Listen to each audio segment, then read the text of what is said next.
I'm Edward Warfield. I'm the publisher of Citybiz, and I'm honored today to interview Jason McCann, the CEO and founder of Vari. Welcome, Jason.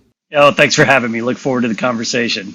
Let's start at your childhood. You spent a little time working at your mother's hair salon. Let's spend a little time on that, and then let's scale quickly to your other entrepreneurial experiences prior to starting Varidesk in 2013. Yeah, growing up in the 70s, it was an honor to the first CEO I knew was my mom, and she owned a hair salon in Galveston. And I had the pleasure at 10, 11, 12 years old to go in there and sweep the floors and then come home at night and sit around the dinner table and talk about business and hiring talent, recruiting talent, opening that second hair salon. And it was just a great experience as a child to see a woman lead an organization and understand that is a key component of a foundation for me. And so that was an awesome thing. And two, to see that entrepreneurialism and hiring people and building a great business created a great foundation to grow up as a child. And so tell us some of your entrepreneurial experiences prior to starting Varidesk. Yeah, so, growing up in Galveston, I opened up a beach chair and umbrella company because I thought that was sort of the way to make money with the tourists. So in the summers, I would do that. Studied hotel and restaurant management at the University of Houston. I thought the hospitality industry had a calling for me, and I partnered up with a couple of gentlemen that owned the restaurant Yagas, and we actually opened up a restaurant and nightclub for a few years. I did that, realized that was not my calling. Went back, got my MBA, and ended up randomly in the toy industry during the POG craze of the early 90s. Got into the .com business, doing Christmas and Halloween product in 1999, kind of early .com days. Unfortunately, went boom and bust during the .com business because I built an unprofitable business like so many entrepreneurs. But they kind of led me into consumer products, a passion for it, and that led us to building what is, I believe, the greatest company I've ever been exposed to here at Vari. And so let's start a little bit about the origin. Your business partner had some sciatic nerve pain, and that was, was a catalyst for you starting the company. Tell us about that incident and the decision to start this company.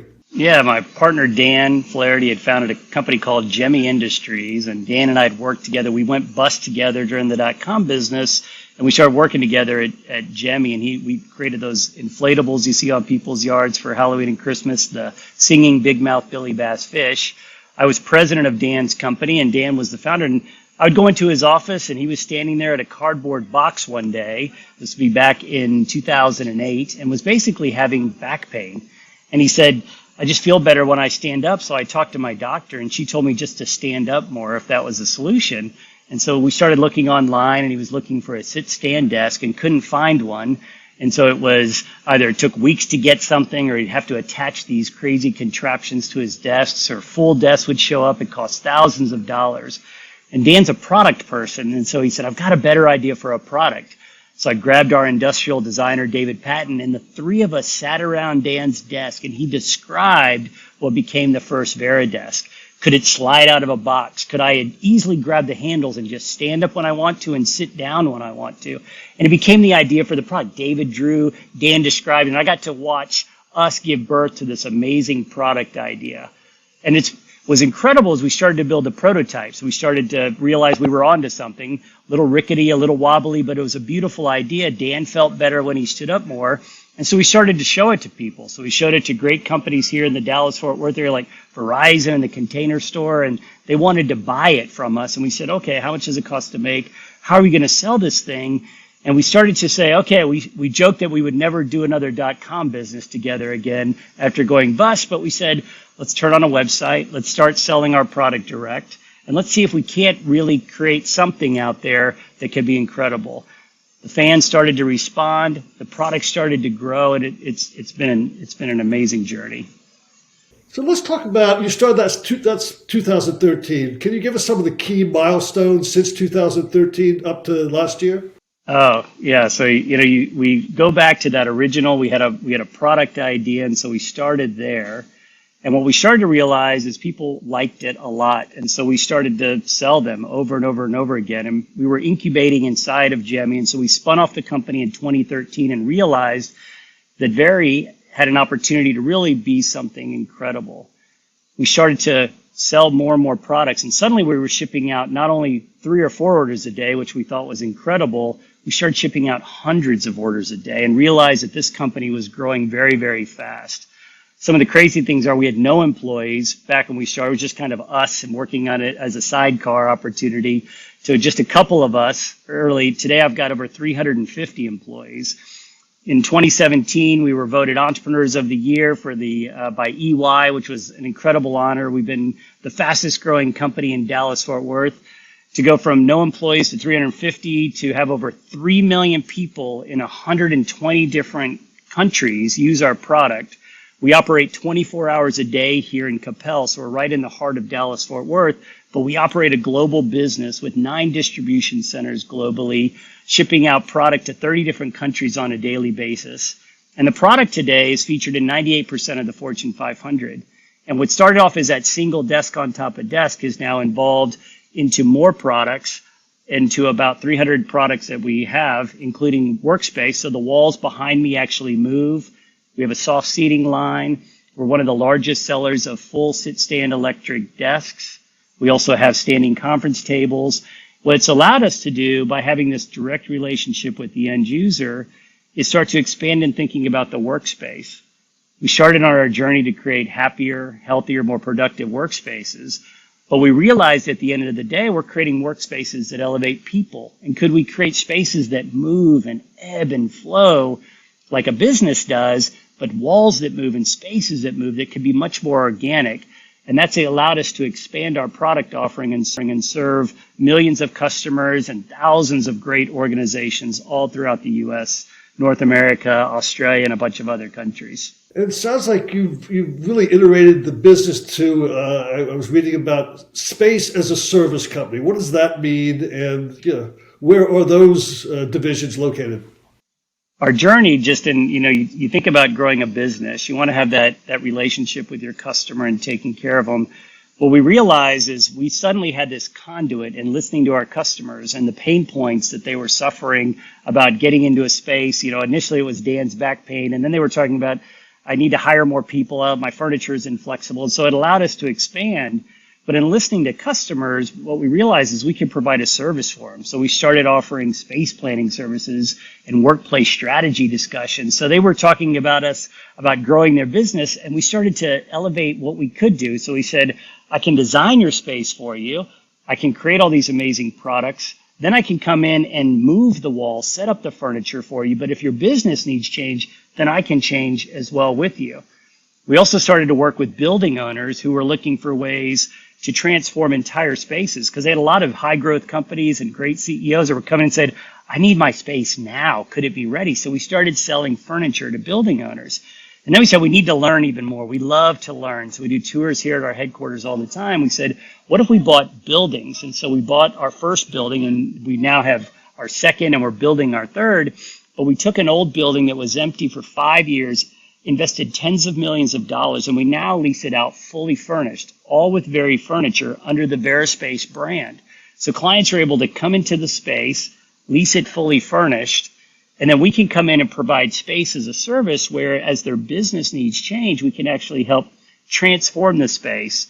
And that's been a great thing for us to learn. So we did that, our first location in the Las Colinas, Irving area of Dallas. We bought our second building, Varis South Lake in South Lake, Texas, again, about 10 or 15 minutes from the Dallas-Fort Worth Airport. And we're now building Varis Capel, which will be our third location, and Vari will become a client in there, and we'll lease it out to other companies. But we recognize that at the end of the day, people want shorter-term leases, flexible spaces that evolve with their business needs, and that's allowed us to continue to grow. So that sounds like it could possibly be a separate company, a REIT possibly. Yeah, I think long term it could be something fantastic. I look at it by taking care of the customer and growing with them, you're able to transform your business and learn a lot. And so the beauty of us hosting tours, and we get clients, even now as the restrictions for COVID have unwound, clients will tour from all over the world to come see us because they're thinking about the business and how do we get back to work and those things. By having Varis locations or working with other amazing asset owners out there, we can transform spaces. And really what you're doing is serving the customer. and what they need. And I think at the end of the day, when you're an entrepreneur, it's about taking care of your customers and growing. So yeah, that business model is great. It also allows us to tour and sell furniture because again, we don't own enough buildings out there to have a whole bunch of these yet. But we can also work with building owners. We can work with high growth companies. And so it's been great. So we have tenants like Verizon and Microsoft that lease space from us. And we also have great startups and publicly traded companies like RumbleOn and Akili. And so it's been incredible. Solo Stove, so some other great organizations that we're able to work with. So in February of 2020, the world was about to change and Veridesk was about to change. You were in the midst of a rebrand. So yeah, you changed your name. Can you tell us about the reason? Talk a little bit about the execution and what was the impact of COVID-19 on the rebrand? Yeah, we started with that single product, and at the time we had the Veridesk, and that's what we were. We were an item, and what happened was, our product offering began to expand. What we realized is we're becoming more than a desk company. So we had electric standing desks, but then we had soft seating and standing conference tables and LED lighting and sound masking and walls that could move. And as people started to tour our headquarters, they said, I want this. And what they were looking around and describing was the energy of the space. And that's what we realize is by transforming workspaces and creating an active, healthy environment, you're transforming cultures and you're elevating people. Health, wellness matter. How do we have rooms that we create with our walls that are Zen rooms to recharge on-site fitness centers. So the people said, why are you Veridesk? Why the word desk? You're much bigger than a desk. So we were at a dilemma there, and we had already invested tens of millions of dollars in our brands. 3 million people use our product. When we did surveys out there, everybody knew the Veridesk. And we said, but we're much bigger than that. So we worked with Landor, which is an incredible organization that took Federal Express to FedEx, for those of you that remember Federal Express. And we went through a process with them, and we explored other names. And we said, could we transform our brand and simplify it to Vari? And we reached out to our current fan base and did research. They said, absolutely. We reached out to people that we wanted to do business with that may not have heard us. They said, oh, I believe you're in flexibility. I believe in change. I believe you could be in technology. I believe you could be in workspace under the Vari brand. So we invested millions of dollars, went after it, and started to really transform our business and simplify, dropping the word desk. But when we did the logo, it was fun to do the new Vari logo that you see. We put a little square above the eye to give odes to the original box idea to where we all started. And so what were some of the lessons on the rebranding? If looking in the rearview mirror, what did you learn? Yeah, so one thing was to lean on a partner that could help you go through this process. To just change your name is a very challenging thing, especially if you've got so many customers out there. So finding the right partners to help you. I think also then leveraging research to talk to your current fans so that you don't alienate them, as well as new people that you want to do business with. You want to test it. You want to learn and just listen to your customers and make sure. The other thing is we kept it a secret. So we said, okay, we don't want to leak this out. We want to work out all this messaging. And as we're coming up with this, we want to keep it as private as possible before we announce it to the world. And then when you're ready to announce it, we needed it took us an 18-month process to go through and double check our packaging, our website changes, all the legal changes. We want to make sure that we could protect the .com and the trademarks globally. So we went through the legal steps to prepare for it. And so it's an incredible opportunity for us to recalibrate, test some things, update our logo, our copy, determine that we had the voice. But all those steps were very important. And then we had a reveal and a launch. And for there, it can take a tremendous amount of capital to go for it. So we invested millions of dollars in a TV campaign. And it was a little bit challenging because when we launched that TV campaign, it was January, February of 2020. We were coming off the highs of 2020 or 2019. I had just hired 50 salespeople and pushed them into markets as we were thinking about expanding the business. And then COVID hits, March 14th. Suddenly overnight, are we going to work from home? What's going to happen? And everybody remembers that moment in March when it happened to them and said, we've got to operate differently. So in the middle of this rebrand campaign and this television campaign that we can deliver your office in less than 28 days, we can design your space, get you set up, boom, everybody's working from home. So as we sat there and we had a skeleton crew here, we were considered an essential business. I was able to reach out to our marketing team and we came up with an idea. Said, okay, we've got these TV ads. Let's pivot them. We recut it and said, Varidesk is now Vari, and when you're working from home, let us help you. Because we realized our teams were struggling at home. They're sitting on a sofa and a laptop. Like, people need desks, they need the monitor arms, they need our products. Let's help them get ready for work from home, because nobody was ready. I didn't realize how long it was going to last. But then it allowed us to pivot our business, reach out to corporate customers, help them set up programs. So Google and LinkedIn, all these great organizations that we're able to work with them to help them set up their work from home programs for their employees. It allowed us as a business to survive, number one, and ultimately it's positioned us to have a closer relationship with our customer to thrive as we get through this. And so that's allowed us to have this B2C vertical as well as our B2B business. So those are the learnings. And I think sometimes, I told my team in the midst of that COVID storm, I said, we're going to have to keep rowing until the wind catches our sails. And that became our rallying cry to power through this. But going through these moments like the rebrand pulls team members together, make them a part of that process. When you have these struggles, you can then push into it and accelerate and learn together, lean in on your values and grow your business. So in 2020, you also entered a number of new cities. Can you tell us which cities you entered and which cities are planned for 2021? Yeah, so in 2020, we entered Austin, Baltimore, Denver, Houston, Phoenix, Washington, D.C., and as we've expanded, we started to reach out to amazing partners because we said, okay, so we need to find spaces. And we also need to lean on them to get us ready. So great companies like Cushman & Wakefield and great partners that have been able to help us lease up our Varis locations got us into all these other cities, because a lot of these cities, we started to hire new regional sales directors and sales team members from the industry, and we needed to network with partners. This year we've entered Atlanta and Tampa, also just entered Nashville. We're about to be in Charlotte and Raleigh-Durham. And so that's allowed us to now put these boots on the ground. Our team members have been incredible to get out there, network with the people, get really closer and closer to the commercial real estate industry, to these high growth companies, to explain what Vari is as we think about flexible workspaces of the solution. It's also been interesting to reach out, and when we transformed our headquarters while everybody was out during COVID, we can have distance space design and we can show it in our showrooms. So when people come by, they can see what it's like to get back, because a lot of parts of the country are still going through, how do we reopen? How do we get our team members back into a workspace? And so that's been a great opportunity for us to learn, to show tours, and a lot of it's also been virtual tours. So people, just like this video we're doing today, will zoom through a space and allow them to show it.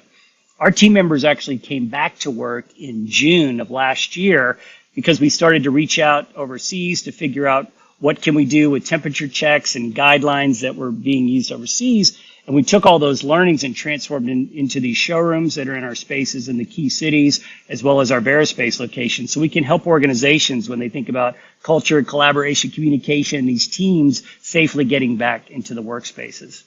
So what is the future of work? Is it remote? Are people working from home? Is it a hybrid? And how is Vari integrating your solution into the future of work? Yeah, we think it's all around flexibility, that business continues to ebb and flow and change. Society continues to ebb and flow and change.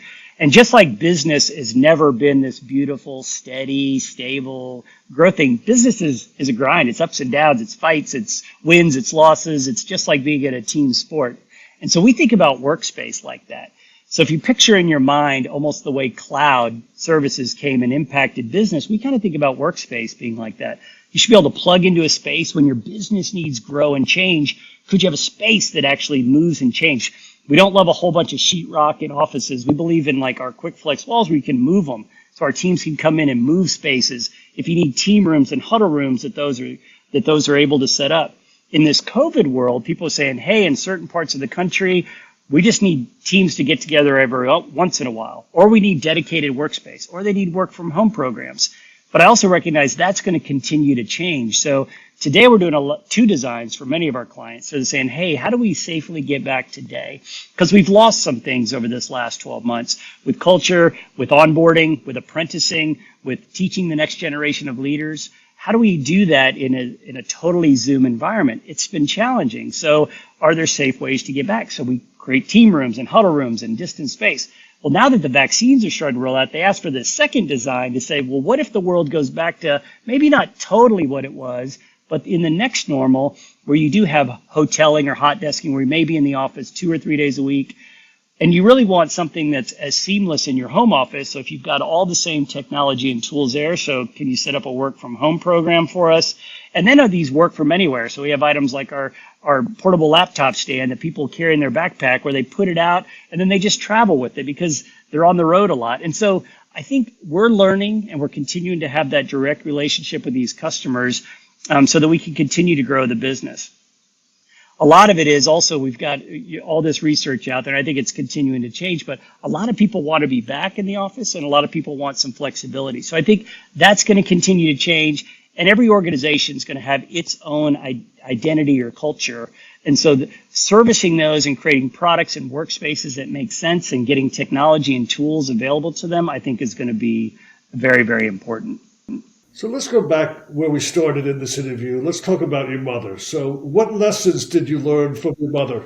Yeah, I go back, and she taught me the honor of working and taking pride in the job that you do. I also know that my mom woke up, I would use the term broke every day. And so you're starting at zero and you're earning and servicing each client and taking care of them. And so I look at that for some of our core values. When I think about us creating lifelong fans, I recognize that I have an opportunity to work with amazing entrepreneurs, CEOs, our team members have this impact.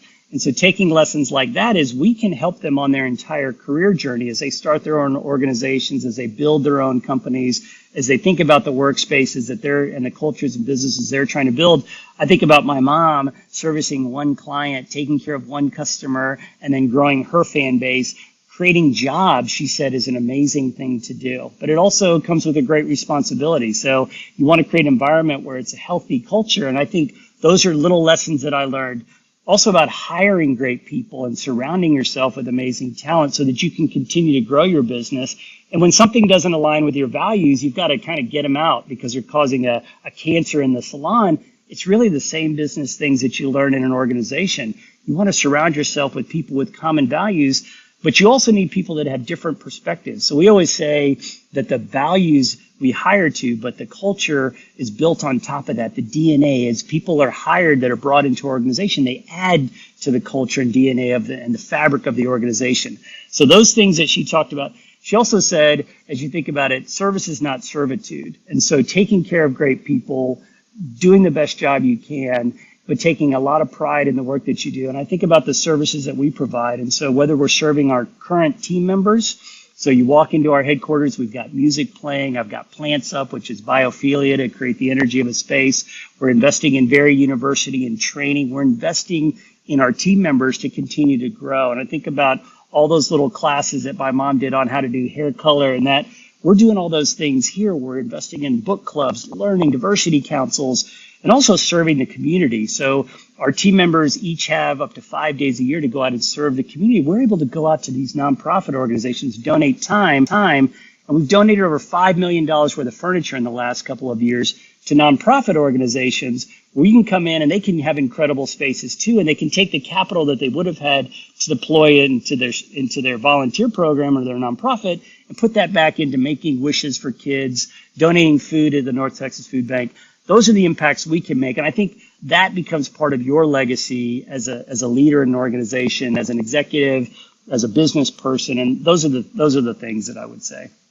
Jason, I want to thank you for sharing your time and your vision. And I do tons of interviews, and you're running a company. You really have an enthusiasm that is contagious, and it looks like you're pivoting and iterating with the changing of the times. And we wish you the best of luck. Thank you so much. We always go by the mantra of innovate or die. And so I hope that we're continuing to serve our fans, grow our fan base, earn it every day. So thank you so much for taking some time to talk with me. I appreciate it.